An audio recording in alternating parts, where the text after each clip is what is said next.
Hi, my name is Ted with Legacy Brand Leather. This video is in partnership with Tandy Leather. Tandy Leather sent me this TandyPro Heat Imprinter back in November for an unboxing and review. They've asked me to share some of my thoughts since I've had some more time with it. Let's get into it.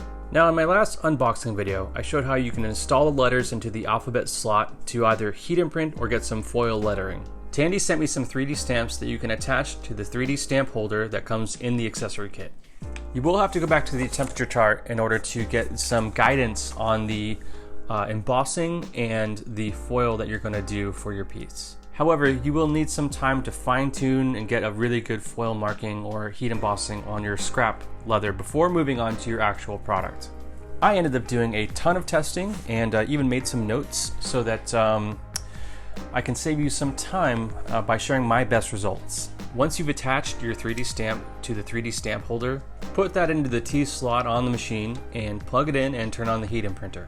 You're going to want to set the temperature to about 120 to 135, and while that's heating up, we're going to line up our leather with the stamp.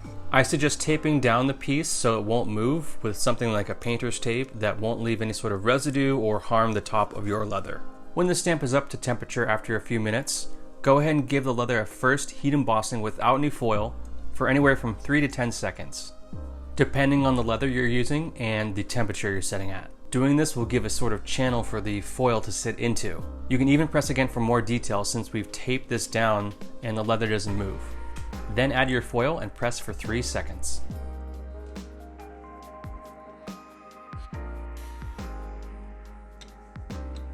Once you've removed the foil, take a boar's hair brush to brush off any excess foil. And then you might need to use a scratch awl to remove any foil bleeding. I tried this a ton of times and ended up needing to use a combination of things like the boar's hair brush, the scratch awl, and the pads of my fingers in order to get a really good looking foil mark. And that's it.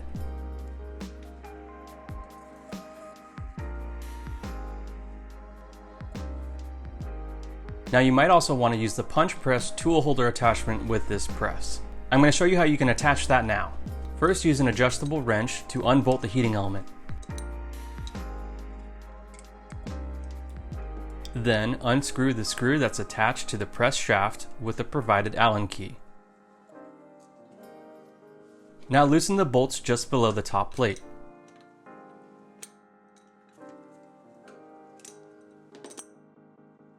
Then loosen the bolts at the bottom of the long screws that attach to the T-slot below. Now unscrew and back out the screws from the T-slot piece. There's no need to unscrew these entirely.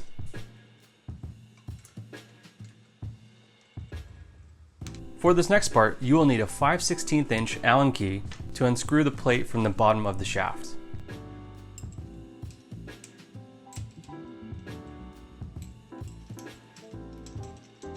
Then attach the tool holder pieces that come in the accessories pack.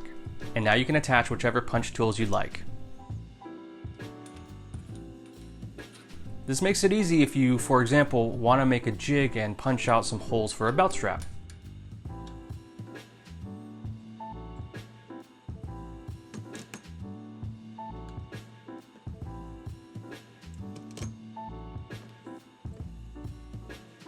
Well, I hope this video gives you insight into the TandyPro Heat Imprinter. If you want to learn more about the TandyPro Heat Imprinter, head to tandyleather.com. I'm on Instagram at Legacy Brand Leather. Go ahead and give me a follow there.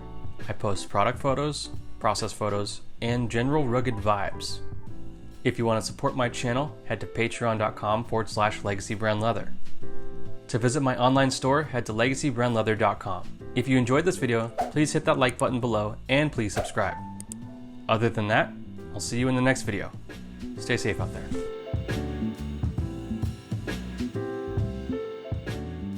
Well, I hope this video was helpful. And now you can attach whatever, depending on the leather I tried this a ton of times and ended up needing to unscrew the screw,